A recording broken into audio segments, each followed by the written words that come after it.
Alors bonjour et bienvenue à tous. Aujourd'hui on essaye la nouvelle Mini Cabriolet. Plus grande de presque 10 cm, plus large et un poil plus haute, la Mini a cherché cette année à améliorer sa polyvalence et ses 4 places, avec un petit peu plus de 3,80 m de long. La capote peut s'actionner jusqu'à 30 km/h et on trouve un cabriolet en seulement 18 secondes. La Mini Cooper Cabriolet cette année se repose sur un tout nouveau châssis. Et pour cet essai, eh bien, on a pris la version Cooper Essence qui est la plus vendue en France, avec un petit peu plus de 45% des parts de marché. On a un petit peu plus de 130 chevaux. Et si, donc on l'a dit, ces performances peuvent sembler un petit peu modestes, on va voir justement ce qui reste de la fameuse conduite Mini.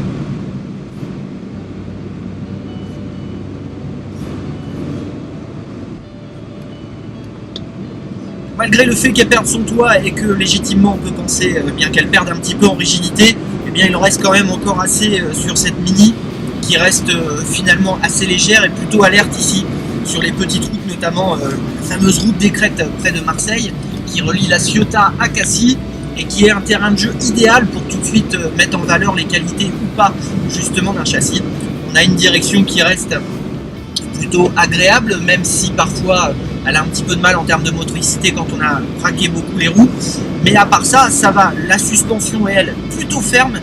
On se souvient de la version classique de la Mini qu'on a essayé il y a quelques mois et qui n'était pas aussi dure, aussi tape-cul entre guillemets en suspension. Là, probablement le manque de rigidité de la caisse a été compensé par des suspensions un petit peu plus fermes et ça se ressent tout de suite. Mais le cœur de cette voiture, c'est bien entendu son moteur. Et là, les 130 chevaux, eh bien, on se dit que ça manque un peu, surtout quand au final on regarde le prix affiché de cette Mini, qui commence dans la version Cooper en cabriolet à un petit peu plus de 25 000 €, mais accrochez-vous bien, ici dans la version de notre essai et avec toutes ces options, eh bien, on dépasse les 40 000 € pour frôler même les 41 000 €. Et à ce prix-là, attention, il y a beaucoup de monde en termes de concurrence.